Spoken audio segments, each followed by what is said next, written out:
Hello and welcome to another episode of Wheel of Horror, the podcast where two best friends spin a wheel every day in the month of October. It chooses the horror movie and they discuss it. Today we're talking about the 1973 film The Exorcist, which was directed by William Friedkin.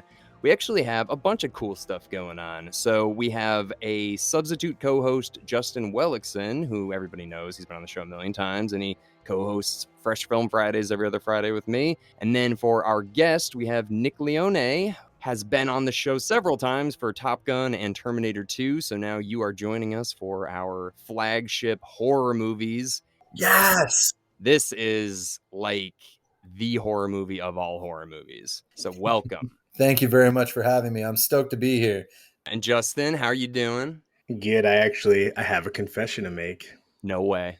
No pun intended for the movie, but I watched it today for my first time ever. No What? way. Yeah. Wait. Okay. Dude, you're like one of the only people I've ever met. So what'd you think? I mean, definitely scary and creepy. Not as creepy as I thought it would be, just because like the 1973 graphics mixed with like me being older than 30. Well, let me ask, did you watch the regular movie or did you watch the director's cut? I rented the regular one. Okay. All right. I think the director's cut was like $1 more, and I'm like, ooh. Not in this economy. Wow, so I can't believe you've never seen this, Justin. So, like, now that you've seen, like, a billion exorcism movies, a billion horror movies, did this feel kind of, like, cliched to you? Or did you look at it through the lens of, like, oh, this inspired all those? I mean, if you saw it in 1973, I think it did inspire a lot of current scary movies. I mean, I've obviously seen a lot of things like levitating beds and like monsters turning their heads around, but you have to give credit that this was like an original, and it did have some like in 1973 when people saw this, they were probably terrified. Yeah. Oh yeah. Absolutely. Nick, what's your experience with this movie? This was probably the movie that terrified me the most up until very recently when I saw Hereditary. Like, wow. I put this movie up there and Hereditary right with each other, just with how just uneasy they make you feel. And overall, just the visuals of The Exorcist, even though they're from the 70s, they're still raw and disturbing. Everything was.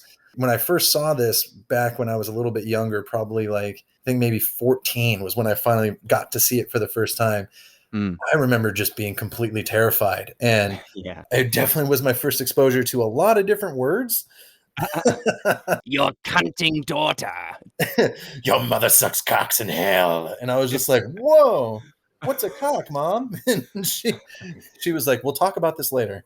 Just watch the movie. And my dad was like, do you want some pea soup? And I'm like, no, that's disgusting. Please. Yeah, the pea soup thing, you know, is the only thing in the entire movie I would change. It looks so fake. But what would you change it to? Minestrone, or what would you do? No, I would change it to like oatmeal and just fucking like, I put like chunks of blood in there. Like, I would get it gross, dude. It looks literally like Nickelodeon gack, like that like goo or that like. I just assumed it was like bile. Yeah, but bile is more like yellowish, right? And it's clear. Bile is yellow or clear. It's never like green pea soup. But like, they had to work with what they had, I guess. But I remember being really freaked out just at all the Pazuzu imagery that was throughout the movie. Like, I remember just the shadows that would be in the back and all that, and like the flashes of his face and everything, just really giving me nightmares. But definitely as you get older, it freaks you out less. But definitely the first time viewing it, I was definitely terrified. What about you, Alec? Oh, I have quite the experience with this movie. So I saw this movie when I was 8 years old. My mom thought it was a good idea. I don't know what she was thinking. This movie fucked me up so bad when I was a kid that like I was so way too young. I mean, like, yeah, man, I don't know what it was. I think she showed me like on like it was on like A&E or something, so it was like on TV, but still like this movie ruined my life. But the same thing that you're saying is like, as I get older, and same with you, Justin, like being 30 or 31 or whatever you are, Justin, you old sack of shit. But for us, for us to see it as adults now, I think you can just appreciate it as a great movie. Yes. Where when you're a kid, you're just like freaked the fuck out for the whole time. You're not even paying attention to what's going on. You're just like, wait, is like, what's gonna happen? Is he gonna come back? And like, blah, blah. Like you're not paying attention to the plot. You know? Yeah, it was still creepy, and there were definitely some scenes where I was watching and I was just like, oh man, it's pretty creepy. And I'm assuming the 2016 version, I'm assuming you've seen it and that it was scarier, maybe because of graphics. It's a TV show, actually. Oh, it's a show. Yeah. So The Exorcist has had quite the little franchise. So it had Exorcist 2, which was a piece of shit apparently, and it was like one of the worst horror movies ever. It got a 3.8 on IMDb. There you go. There you go. Oof. Then there was the third one that came out in 1990, which apparently is better. It's still not great. Then, really interestingly, in the early 2000s, they did 2 prequels. They did Dominion, and then another one was just called The Beginning, the Exorcist prequel, I think. And neither of them did well, so they just kind of tanked it. Then they did the show, and now, I don't know if you guys heard about this, they're going to do what Halloween did, and they're going to basically forget the show, all of the sequels, and they're going to do a sequel directly to this one 50 years later. Yeah, Thank next God. 2023. That's awesome. I know Ellen Burstyn, the mom, is 88, so I'm kind of like, I don't really know how she's going to really pull it off, but... Is Linda Blair? I haven't done much research, but is she still alive? Yeah, yep, she's still alive. Oh, thank God. Yeah, so to have them, I mean, I know she'll be back, and then I'm assuming Ellen Burstyn will be back, and hopefully they can get some other characters, but, you know, both the priests died in the movie, so they're kind of like they're the exorcists, so, I don't know. Or did they? Well, oh, wait, Justin, you ready to blow your... Well, you love Star Wars too, Nick, but the Exorcist Marin, the older one, he is from Force Awakens. He's the one who's like, she's royalty to me in the beginning. Yeah. Thanks, Alec. Already knew it, though. I'm sorry. But yeah, I mean, the actual movie, though, like the way it starts, I love how it pinpoints us in northern Iraq. It gets very specific about where it's located, because there's so many movies that are just like, Africa. You're like, okay. Somewhere in the Indian Ocean. Yeah, you're just like, it is here in this hemisphere. You're like, well, can we just pick a place? But they get very specific. So it is old religion, and you see the statue, and you see Marin standing there, and they're like staring at each other, and the dogs are freaking out, and all. It's just like, I love it, man. I love this movie. Masterpiece. Yeah, no, definitely the cinematography is gorgeous, and the poster, like I heard somewhere that the poster was based on a bunch of different paintings that were done. I forget the artist, but that specific poster of the light coming up from Reagan's room down onto Father Marin, and just like the challenge that it presented before him was just like very awe-inspiring. Oh, it was so good. Speaking of which, so Father Marin found that like figurine in Iraq, right? And that's what I'm assuming was possessed. I think that like the demon is able to, like, those are relics of the demon. So you've got that statue in northern Iraq, you've got the little piece that they find, and then I can never figure this out. How did it get to the attic to actually get inside of the girl, though, is what I don't understand. That's the thing. I don't know if it was in the house. Was it? Because when the other priest died, when he like, you know, killed himself out the window. Yeah. I'm sorry. With the guy before that, they found a little figurine, which I thought was the one from Iraq next to him, right? Okay. So how did that get there? So the figurine, remember when the detective goes into the basement with the mom and she's just like, oh, your daughter, the artist? Yep. And because she's the one making the little figurines, like of the turtle and stuff like that. And he doesn't have the Pazuzu thing in his hand. He has a different figurine that Reagan had made. Yeah. Okay. So I guess I'm just confused how she actually got possessed and like the Ouija board. What? The Ouija board. Yeah. Oh, really? Dude, she's playing with the Ouija board, Captain Howdy, and the mom's like, do you know how to use this? And remember, she's playing with that, and then she's talking to Captain Howdy. Do you think she's pretty? Okay. And then Captain Howdy was the demon that was coming up to get her. And this movie apparently also completely changed the way that people dealt with Ouija boards. Because before, it was like a fun, cute little thing that you did with dates and stuff. But then Yeah. this movie came out and everyone was like, oh, it's the devil. Like, I mean, the whole idea of it is I had heard that they were made in Salem, and like if you like you had to light them on fire to like end the spirit, and then you're like, oh, it's made in Hasbro's. You're like, oh, you can get this at fucking Toys R Us. Like, okay. Summon a demon for $10.99. Okay, so she summoned it, and maybe I just like looked into it too literally, but when the priest asked, "Who are you?" and she said the devil, was that actually the devil? I think so.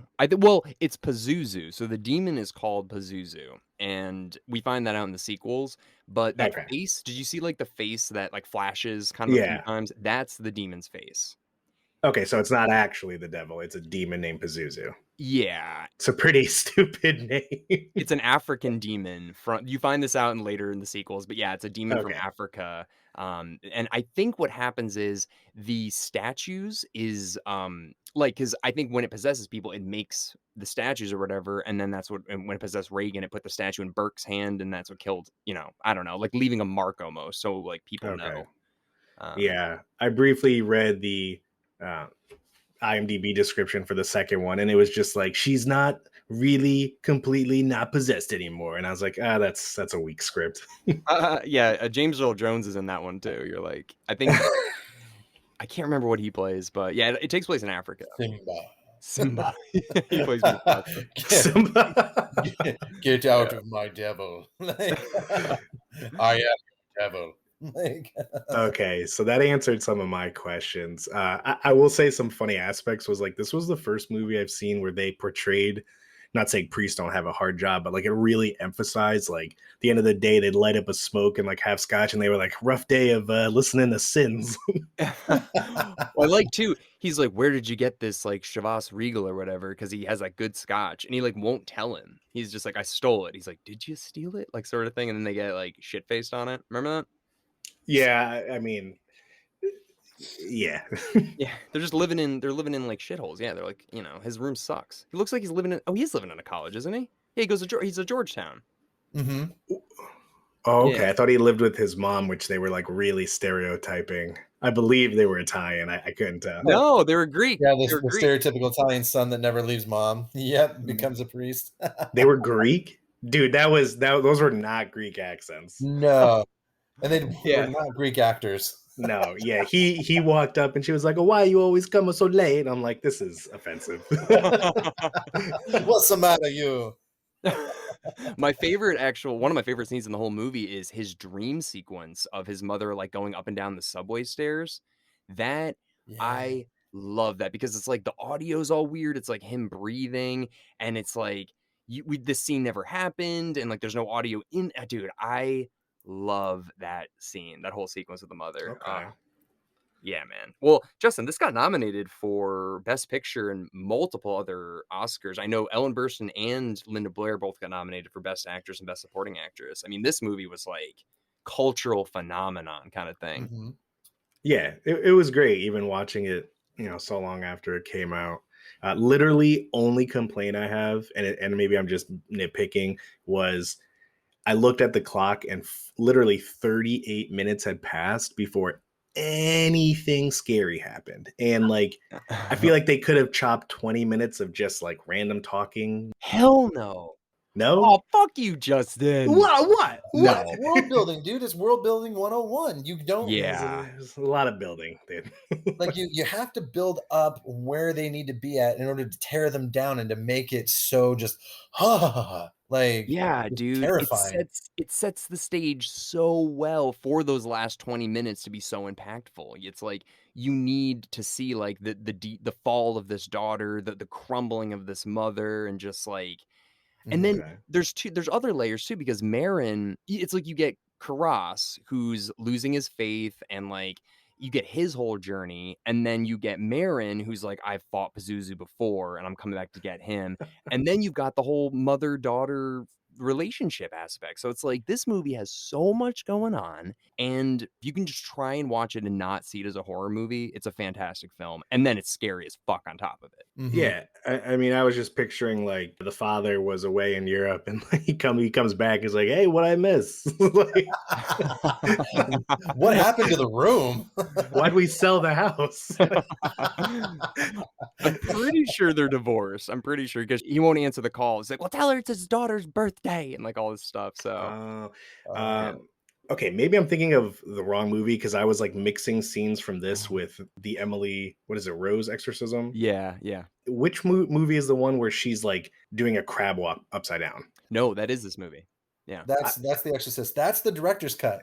So oh, that's why I didn't see it. yeah. yeah, and the director's cut is when she does the crab walk upside down. They eliminated it from the first cut of the movie because they thought it like took everyone out of the situation and it cheapened how scary everything else was going to be.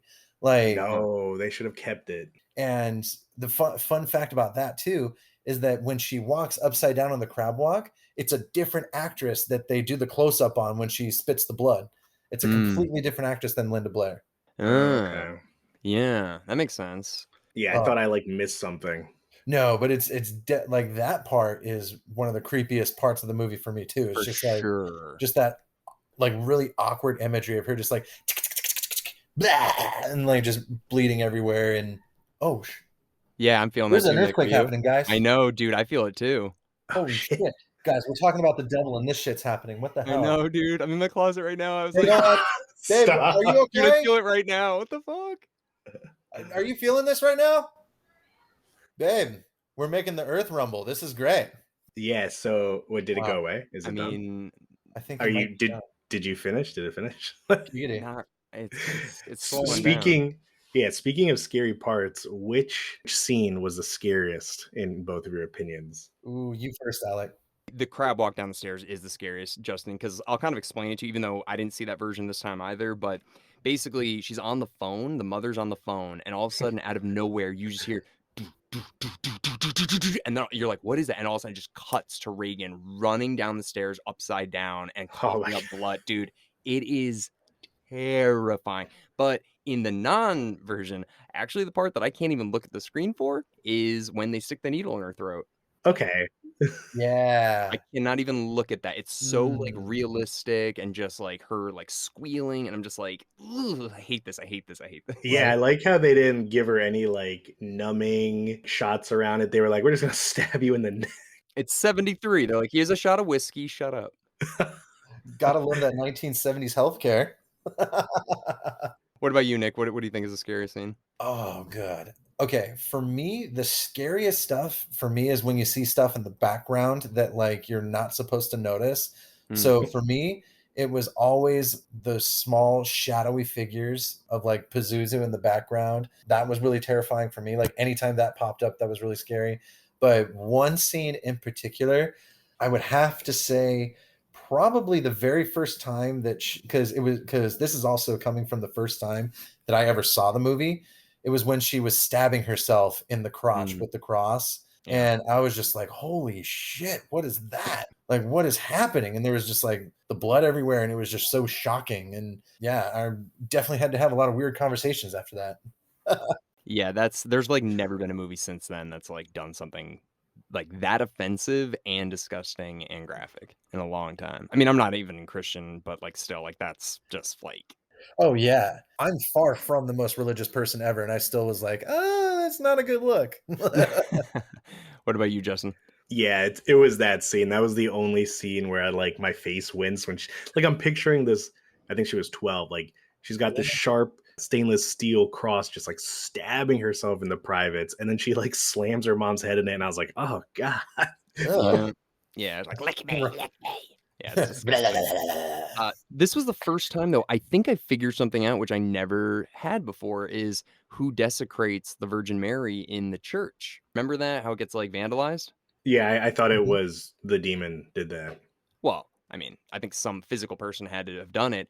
I think it was Reagan. I think when she was, like, going to school or whatever, like, we don't see her really doing much out like, without her mom, but that she probably had to have some time where she was away, but she's an artist, and in the basement, a lot of her, like, papier mâché stuff all kind of looks like the fake, like, Madonna boobs they put on the Hmm. Virgin Mary, Oh, and that's that was crazy. One thing that, yeah, Eric and I talked about last time was like, I just don't know who did that vandalism thing. And I was like, I think we never see it. There's no way to know. But I think based on what she does in the basement and her being possessed, I think she did it. I don't know. I don't know. You know, I was waiting, and maybe this is just because I've seen too many scary movies, but like at the end, when the priest jumped out and she was crying and she's like, Mom, Mom. And like at first, the mom kind of looked at her and she was like, Is this, like, you know, really you? And then she went up and hugged her. I was waiting for the end when they got into the car for like the camera to go on Reagan's face and like her eye just go yellow real quick. And I'd be like, Oh shit.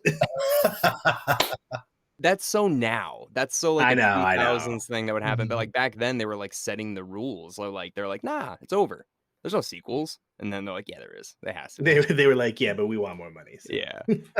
Couple things too I wanted to ask you guys about. Obviously, Scary Movie 2. Justin, does this make way more sense to you now? I mean, I have seen bits and pieces from The Exorcist, so like I knew the gist, but I've never like sat through it, you know, saw the whole thing. And but yeah, it was creepy. Like her face had cuts on it, and then when you saw like Mhm. the help me in her stomach, I was like, oh shit. Yeah. Well, there's that Mhm. one scene in Scary Movie 2 where she's, spoofing obviously The Exorcist. Is like, your mother's in here with us. It's like, Mom, get out of there. And she's like, Yeah. oh. She's like, you're no fun. Okay, that does. I'm having too much fun. Yeah. You know what I found pretty funny, and this is just you know how like every podcast we do, I like find stupid shit that probably no one else on the planet notices. Yeah. When they were like the mother was trying to convince people that it was like something besides her psychology, and the priest was like, yeah, I don't know, it's just like not, you know, not enough evidence. And she was like, but she's speaking Latin. He's like, yeah, but like I don't know, it's like she has like demon cuts all over her and is talking in a man's voice. And the priest was like, you're not really like convincing me though. And then when she was stuck in the room, she's like, Father, like she moved this dresser with her mind. He's like, Yeah. magic trick. Smoke and mirrors. It takes so much to convince him. But speaking of that dresser scene, so Linda Blair and Ellen Burstyn both, I believe, had to go to the hospital when they were filming this because when the dresser comes right before then, you see Ellen Burstyn like slam on the wall and she yells or whatever. That was real. She really fell and really hit her head. So Oh damn. that was not acting. And then the scene where Linda Blair, her body just keeps getting thrusted up and down, slamming. She's like, Mother, help me. And she's like getting, smashed on the bed. That Yep. was a machine, and that has caused Oh, her significant like spinal disc damage throughout her whole life. Yeah. I mean, that looked like bad whiplash. So Yeah. They both had permanent injuries from that movie because of those two incidents. Yeah, man, it's fucked up. Just different times. But Eric and I actually figured out a little cool thing. So apparently Marlon Brando was supposed to play Father Merrin in this. That's what the studios wanted. They're like, yeah, we want Marlon Brando. And the director fought it because he was like, no, this will just turn into another Marlon Brando movie where we want this to be like an ensemble piece. We want this to really stand out. We don't want it just to be like, oh, let's go see that new Marlon Brando movie. So they passed on him, but then in Scary Movie 2, I guess the Wayans brothers were like, yo, we need to get Marlon Brando in this now. He should play the Father oh, Merrin thing. So then they brought him to set, and this was like right before he died. He was like very, very, very sick, and he came to set one day and was like, I can't do this. So he left, and then they got James Woods. I remember James Woods. Yeah, like Marlon Brando, like in either of those would have been crazy, but I kind of like the way it turned out. I like Max von Sydow as Marin a lot. Yeah, speaking of which, did Father Merrin, when he was found dead, did he die because like it was just too much trying to exorcise the demon? Like it just took too much from him? That's what I think, because he's taking those pills, and I think, he takes the pills when he's in Iraq, and then he takes them when he's, goes in the bathroom. He's like, excuse me for a moment, Father, and goes in there and takes the pills, and he's shaking like hard. And yeah, I mean, this is not the first time that Marin has fought Pazuzu. This is like the third time. So Oh, okay. yeah, because that's what the prequel is about. And then obviously in this movie, he knows what Pazuzu is. And that's my favorite line in the movie is when Marin comes in there and Father Karras is like, hey, I want to like tell you about all that's been going on. I think it'll really help. Oh, And he just goes, why? And I'm just like, dude, he is ready to go. He doesn't give a okay. shit. See, I thought he was just saying like it's, you know, like it doesn't matter. I mean, it doesn't matter, but he knows what this is already. He knows what to expect. And they even say it too. They're like, yeah, he had to exercise a boy in Africa, and it took, what did it say, like a month or something like I that? think it's at 3 months. Yeah, and that's what Damn. the second one's about, I think. Because the book was a huge success, and then they made this movie, and the screenwriter is actually the author of the book, which I really like. Didn't know there was a book. Yeah, this is inspired by a book. The book itself was actually number 9 in Spain. Like when it first came out, it was like the 9th most bought book in Spain. It's In crazy. Spain? Yeah. To me, this is like an absolute masterpiece of not even just horror, but of cinema in general. I mean, it checks every box for a good movie. I even laughed. When did you laugh? When the younger priest, like at the end, finally just was like, I can't do it anymore, and just started beating the shit out of the little girl. He just started like punching her in the face. He's like, get out of here. Come into me. Yeah, speaking of that, so I interpreted the ending as, for some reason, him saying, get out of her, come into me, made the demon leave and went into him.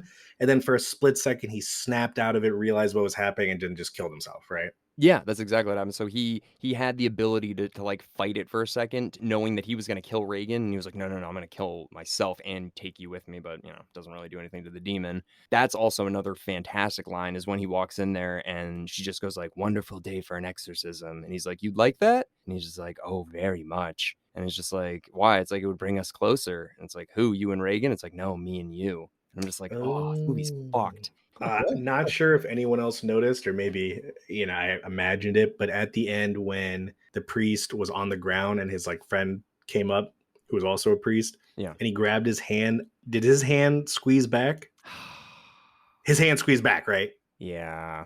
Was he still alive, or? I mean, he's supposed to be, and it's like, come on. I mean, not only did he go through the window and then he smashed his head on the stairs, but he went down like 80 steps, then smashed his head again. I thought maybe it was like the demon squeezing back. Well, they don't say. I would have thought that, because I thought his head got turned completely around. I just thought it was just them being funny. No, so all right, first of all, I want to meet the stunt performer, because dude, that looks so real. But anyways, when he hits the ground, his head is on normal, but there is like a pool of blood. You're right, Justin. He just fell down 100 concrete stairs, like out of a 2-story window. Like, no. But yeah, they do give that, where the priest tries to give him his like last confession or whatever right before he dies, and no. Okay. I know that they do that. They do try to act like he squeezes it, but yeah. Anyways, you guys got any last thoughts on The Exorcist? Just a brief scene that I don't know, for some reason like impacted me, was at the very end when the mom was like talking to her housekeeper lady, and she was like, "You sure you don't want to come with us?" And she like very painfully like grit her teeth and was like, "No," like the whole your daughter was possessed thing. Yeah. Yeah. Oh, she's like, I'm good. I'm gonna go work anywhere else but here. I'm gonna go back over here. You guys just go ahead. We're out of here. How about you, Nick? Gosh, the whole thing for me was just such a powerful movie, and it really did kind of jumpstart my love of scary of like true like horror movies. And I'd have to say, just the last real like half hour of the movie of her doing the whole head twist turn around thing was just perfect, and the actual exorcism itself is just terrifying to watch. Yeah, no, it's a wonderful movie, and I hope that when they do the next movie coming up in the next year, I hope they do it justice. I hope they stick with practical effects and don't CGI it to death. Absolutely, yeah. Actually, 100%. Alec, you know what? I have to call bullshit. What? Nick, you just reminded me. When she turned her head completely around and you actually heard the snap of her neck, which, if she wasn't a demon, she'd be dead. And at the end, she was like, "I'm completely fine." I was like, "No, your neck is broken." Okay. I call bullshit on that scene. She's a demon, Justin. But the bone's still broke. It's not like when they exorcised her, they were like, "And we also like fix you of all medical problems." Oh, I'm sorry, Justin. Are you an exorcist? Do you know the rules? I don't know the rules. Maybe when the demon leaves, everything goes back to normal. I don't know how it works. All right. I mean, we don't really know. I mean, yeah, obviously, like objectively looking at it, you're like, yeah, she's fucking dead. I mean, like people go to chiropractors and die, like yeah, she's turning her head 100% around. Of course, she's not coming back. But I don't think her eating and throwing up, gallons of pea soup all day is she's probably gonna die from that too. So I don't know. But this for me, honestly, like there really isn't anything better. I think this is like a 5 out of 5 for me. It's literally got everything. It's an absolute masterpiece. So if you have not seen this movie, I'm so happy you did. But if you have not, go see this movie. This is a horror classic, a classic film. Just see it in a dark room with popcorn and preferably alone. That way you really get freaked out. It's perfect. Yeah. No, hell no. Well, Nick, thank you again so much. Absolutely. It's always fun to be here. Love that an earthquake happened while we were talking about all this. So someone's listening. Well, Justin, thank you also for substituting in today. And we actually have another movie we're doing tomorrow is Red Dragon. We don't have a wheel to spin today because Eric's not here, but he did spin it for us. So we have Dom Berger for Red Dragon, and we will see everybody tomorrow. All right. Have a great day. Woo!